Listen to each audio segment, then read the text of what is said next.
Todo empezó cuando empecé a notar pequeños hilos rojos en las yemas de mis dedos. Salí a tomar un café con mi novia, en una acogedora cafetería en la calle principal de nuestro pintoresco pueblo montañoso, y era un día normal, como cualquier otro.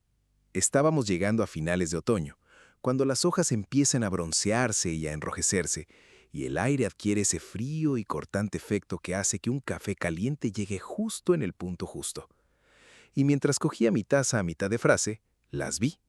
Hilos rojos pequeños se me pegaban a las yemas de los dedos. Mi novia me preguntó si estaba bien.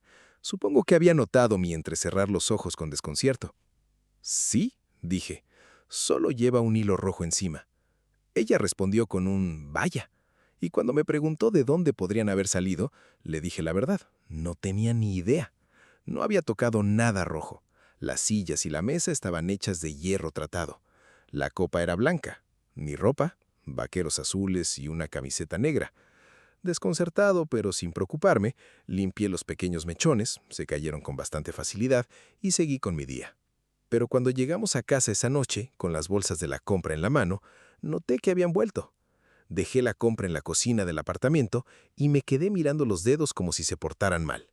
Y de nuevo, ella se dio cuenta y dijo, probablemente lleves algo en los bolsillos. Naturalmente, los vacié y sacaron mi cartera, el móvil, las llaves y una bola de pelusa. Pero nada que pudiera producir hilos rojos. Ella y yo simplemente lo dejamos pasar y guardamos la comida antes de meternos en la cama para la noche.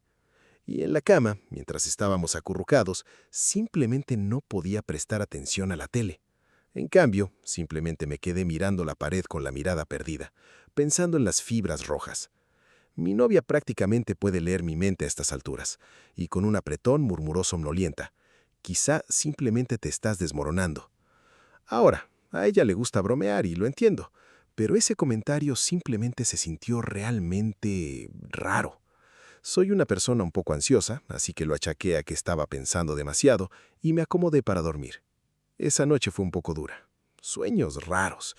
Creo que su comentario me afectó, porque soñé que tenía un hilo rojo saliendo de mi palma derecha. Todo estaba fragmentado. Soñé que se me escapaba de la mano. Se desenrolló hacia un vacío oscuro. No dolió, al menos no recuerdo que doliera. Solo recuerdo que me fui desconectando, poco a poco, hasta que todo lo que era se había desprendido por ese hilo rojo. Baste decir que me sentí bastante raro al despertarme a la mañana siguiente. Ah, y los hilos estaban ahí de nuevo, pegados a mis dedos y en mis palmas ahora. Después de ese sueño, sentí una punzada de incomodidad inquietante que me atravesaba. Salí de la cama y me tambaleé hasta el baño para lavar los hilos, que de nuevo salieron fácilmente. En la mañana, el desayuno, pudo notar que algo iba muy mal conmigo, supongo que solo por la postura encorvada que tenía. Así que me cogió la mano, la apretó y dijo, «¿Sabes? Hay un pequeño sendero que aún no hemos tomado por las montañas. He oído que lleva a un lago pequeño. ¿Quieres venir? Quizá te haga sentir mejor». Al soltar su mano, noté que algunos hilos rojos de mi palma se habían deslizado sobre ella. Ella también se dio cuenta. Se los limpió, se puso de pie y me regaló esa sonrisa tan bonita y llena de dientes que tiene como si no importara. «¿Cuándo?», pregunté. «Cuando sea, solo avísame», respondió ella, dulce como un pájaro cantor. Luego, ella se alejó revoloteando, dejándome mirando las fibras carmesí en mis palmas. Pensé en hacer mi debida investigación. Quizá era algún tipo de emergencia médica, aunque no tenía ni idea de qué podía hacerme secretar hilo rojo. Aún así, escribí mi síntoma en Google, y los resultados no produjeron absolutamente nada relevante, para mi disgusto. Terminé del rincón del desayuno y entré en el salón, donde mi novia parecía haberme estado esperando, con esta casi, no sé, mareada. ¿Ansioso? Sonríe, más ancho y más emocionado de lo habitual. «¿Estás tan emocionado por ir de excursión?», pregunté. Y ella se rió y exclamó, «Estoy muy emocionada de enseñarte este sitio. Es muy chulo. Creo que te ayudará a distraerte». Se me levantó la ceja. «¿Has estado antes? ¿Cuándo?». Ella simplemente se encogió de hombros y dijo, «Ah, hace un rato». Le dije que me dejara pensarlo y que iba a salir a tomar el aire. Al salir por la puerta, me detuve y me volví hacia ella. Bastante incómodo, pregunté el nombre del lago, y me dijo alegremente su extraño nombre, casi nórdico. Cuando le pregunté dónde estaba, pareció esquivar la pregunta y dijo, «Oh, es un senderito a las afueras del pueblo». Desconcertado e inquieto, le di las gracias y me fui. Ese día simplemente anduve por ahí. Algo en su actitud había cambiado, esto era evidente. Normalmente era callada, recatada y tranquila. Esa alegría energética que irradiaba de ella apenas la había visto antes. Así que hice lo único que se me ocurrió. Saqué el móvil para buscar el lago. Una vez más, tuve que quitarme las fibras carmesí que se reproducían de mis palmas pegajosas. Antes incluso de abrir el móvil, noté que los hilos se me subían por los brazos. Solté un «¡Mierda!» asustado, y los aparté tan violentamente como latía mi corazón. Respirando con dificultad, levanté el móvil y marqué el nombre Lake Aeffinligr. Y tengo un lago en Noruega. Vivimos en Colorado. No existía un lago Aeffinligr en Colorado. Volví a casa a media tarde, solo para encontrarla preparando nuestras cosas de excursión. Nuestros postes, agua, brújula, mochilas, todo estaba en el coche y listo para salir. «Vaya, es un poco tarde para ir de excursión, ¿no crees?», y me puso una mirada de desdén. Era tinta y animal.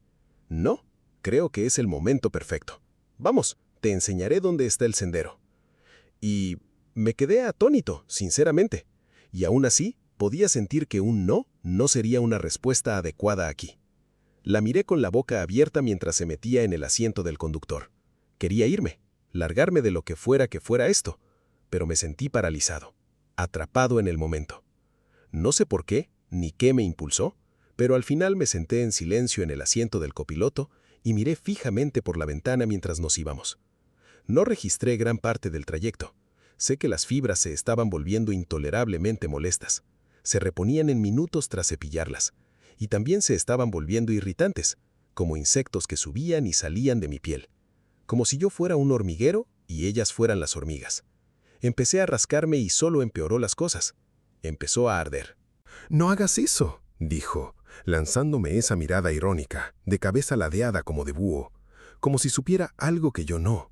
Y admito que estaba demasiado miedo de preguntar qué demonios quería decir, qué sabía. Quise preguntar antes de que fuera demasiado tarde, pero al pasar por el borde del pueblo, me di cuenta de que demasiado tarde había pasado y pasado. Así que simplemente reprimí ese frío oscuro e inquietante y me hundí en mi asiento. El sendero ya estaba bastante cerca. En los frondosos bosques de coníferas que subían por la ladera, en un viejo camino de tierra justo al lado de la carretera principal, había una pequeña vía de descanso que daba paso a un sendero sin señalizar. Aparcó aquí, y con un movimiento suave e inhumano, giró la cabeza hacia mí con la sonrisa más grande que había visto en sus labios. Enorme, hambriento, antinatural. Mi respiración se aceleró. Mis palmas se pusieron sudorosas, las fibras se me pegaron a mí. ¿Qué es esto?», balbucié. Manteniendo esa sonrisa tan bonita y aterradora, dijo con la voz más dorada que he oído nunca: «¡Vamos de excursión, tonto!». Me sentí mal, como si pudiera lanzar mi comida en cualquier momento. Salió corriendo del coche de esa manera animal, con las manos a un lado mientras corría de alegría para abrir mi puerta. Al balancearse, se puso a 4 patas, hundió los dedos en la tierra cubierta de pino y se erguió lentamente dejando que la tierra cayera entre sus dedos y cayera sobre su rostro. «¡Me estás poniendo de los nervios!», solté. Y normalmente que le responda bruscamente, que es raro en nosotros, es suficiente para hacerla llorar. Pero ella solo sonrió y sonrió y sonrió. «¡Coge tu bastón de senderismo, tonto!», dijo, bailando alejándose. «No», lloré. «Esto termina ahora. Me voy a casa y puedes venir conmigo o no. Me da igual. Necesito ir al médico. Y tú también». Y su baile se detuvo de inmediato. Giró sobre sus talones, apoyándose solo en una pierna, y se inclinó hacia adelante con una sonrisa astuta y hambrienta. «¿Ves?», dijo. Ahora sudaba, tanto que me entraban en los ojos, y en las cuentas había pequeños hilos rojos. Los limpié, untando más de mis palmas en la cara. Mi respiración se volvió temblorosa y solo quería irme a casa. Tenía tantas ganas de irme a casa. Y como he dicho, es como si pudiera leer mi mente, como si estuviera dentro de mi mente. Podía sentirla dentro, leyendo, observando, pinchando, mientras decía, «Pronto nos iremos a casa, pero primero deberíamos ir a ver el lago». Solté un gemido más patético y temeroso que solté nunca. Mis nudillos estaban blancos alrededor del volante. Apreté los dientes y rechiné hasta el punto de chirriar. Incluso sentí que se me escapaba una lágrima. Nunca había estado tan asustado en mi vida. Mientras tanto, ella estaba allí sonriéndome, inclinándose tan cerca que podía oler su dulce aliento. Con los labios temblorosos logré decir, «¿Lo prometes? ¿Prometes que volveremos a casa?» Y se inclinó aún más, tan cerca que casi podía oír su latido. Ambos, y ella dijo, «Como siempre, si vienes conmigo, te lo prometo». «Dios mío», susurré, y ahora hizo lo más raro. Se inclinó hacia mi mejilla y lamió una lágrima que se deslizaba por mi cara. Esta no era mi novia. O quizás sí, fuera o no. Esto era un depredador. Nunca antes me había sentido presa en mi vida, pero ahora lo entiendo. Respiré hondo y doloroso. Me lamí los labios agrietados y asentí en silencio. «Bien», susurró. Me cogió de la mano y me sacó del coche. Descuidando todos nuestros suministros, me arrastró al bosque cuando empezó a caer la noche. Ni una sola vez me soltó, ni me dejó soltar. Su agarre era de hierro, firme y exigente. De alguna manera, me trajo una enfermiza sensación de seguridad en esos bosques oscuros e iluminados por la luna. Si había otros depredadores por aquí, no les temía miedo, porque había un depredador mucho más serio sosteniendo mi mente, devolviéndome sonrisas retorcidas, cantando en una melodía fantasmal, sin preocuparse por nada. Tardamos quizá 15 minutos caminando hasta llegar al lago. Pequeña, anidada entre los pinos, absorbiendo la luz reflejada de la luna en sus aguas negras y tranquilas, se sentía profundamente fuera de lugar. Solo con verlo me dio esta sensación equivocada, una sensación de no pertenencia, una emoción rara que nunca había sentido antes y que parecía mezclar inquietud, familiaridad, miedo y calidez a la vez. Aquí reinaba el silencio. No hay insectos, no hay pájaros, sin viento, solo yo y ella. Y los hilos que se caían de mí como nieve roja. Mirando a mi alrededor, vi otra cosa. 2 piedras, erguidas al borde del lago, sobresalientes de forma inquietante. Mi novia saltó y bailó hacia ellos, indicándome con dedos elegantes que la siguiera, y así lo hice. La escritura en las piedras era rúnica y antigua. Debían de estar allí bastante tiempo, aunque uno era mucho mayor que el otro. A la pálida luz de la luna, parecían honorables, venerados, fantasmales. ¿Qué son estos?, pregunté en un susurro. «Esto es para ti», dijo. Me puse pálido. «¿De qué hablas?». Y ella simplemente chasqueó la lengua y dijo, «Es parte del trato». Le lancé una mirada fulminante. «¿Qué trato?». «El que hiciste el día que moriste, tonta», dijo. «Querías vivir para siempre, como yo. Tu hilo es mío, siempre será mío». Y así sigue. Se me cayó el alma al suelo. Antes de que pudiera preguntar a qué se refería, me agarró de la mano y me extendió la palma. Allí, justo en el centro, había un pequeño hilo rojo que parecía salir de mi mano. Se erizó como un pelo, esperando ser arrancado. Ella la pellizcó con el índice y el pulgar y, para mi horror, empezó a sacarlo. Como tendones, salió caliente y fibroso. Nunca paró, nunca se rompió. Simplemente se desenrolló una y otra vez. Y mientras lo hacía, me sentía más débil, más frágil, hueco, ingrávido. Se me detuvo la respiración, y mi corazón también. Era como si hubiera perdido la necesidad de ambos. Tiraba y tiraba y tiraba, bailando alrededor del lago mientras lo hacía. El hilo rojo danzaba con ella, pareciendo responder a sus cánticos, a su alegría. Cuanto más crecía, más débil me sentía, y cuanto más se desenrollaba, más grandes crecían las astas de ciervo en su cabeza. Pronto fueron enormes y orgullosos, fuertes y autoritarios. Y entre ellos, como una telaraña, había un hilo rojo y fibroso. Bailó una y otra vez mientras yo caía a rodillas, la orilla del lago lamiendo con amor, hambre. Tiró, tiró y tiró y tiró hasta que me desplomé en el suelo y miré fijamente la luna. Mi visión se oscureció, mis emociones se desvanecieron y mis sentidos se embotaron, todo ennegrecido. Los sonidos de sus cánticos, la luz de la luna, el frío del bosque, todo se evaporó.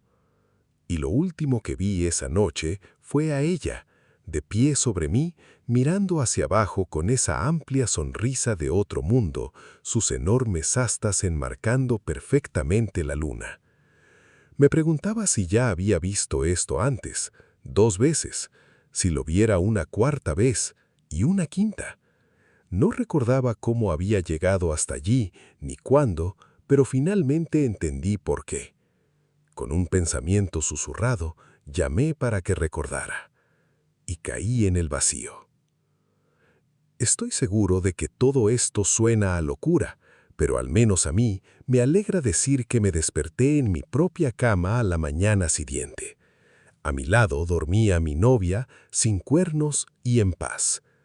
Tardé un segundo en darme cuenta de dónde estaba, pero cuando lo hice, me incorporé de golpe, respiré con dificultad y miré a mi alrededor como si nunca hubiera visto mi propia habitación. Se movió al oír esto y se incorporó con una sonrisa somnolienta, una sonrisa normal, y ella dijo, «Cariño, ¿estás bien?» Yo simplemente la miré, fijamente. Durante mucho tiempo me quedé mirando en silencio. Parecía incómoda, encogiéndose bajo mi mirada. ¿Cariño? Sí, estoy bien, mentí. Sueños raros, nada más. Pero eso era mentira. No había soñado esa noche, y yo sabía que lo que demonios era eso en el lago, eso no era un sueño. No creo que ella crea que recuerdo, pero yo sí. El resto del día fue normal. Tenemos café, hablamos, acurrucamos por la noche y todo el tiempo yo solo fingía no saberlo. Lo apartó todo. Me da miedo a ella, a lo que sea, pero creo que estoy atado a ella en formas que quizá nunca entienda, pero desde luego no es humana. Esa noche soñé que estaba otra vez en el lago, solo que yo estaba aquí solo, vagando, recordando, y esta vez había 3 lápidas, el mayor, el segundo y el nuevo. Después del desayuno de la mañana siguiente, me escabullí al baño. Allí busqué el significado de Eyfinlig. Resulta que significa eterno, eterno.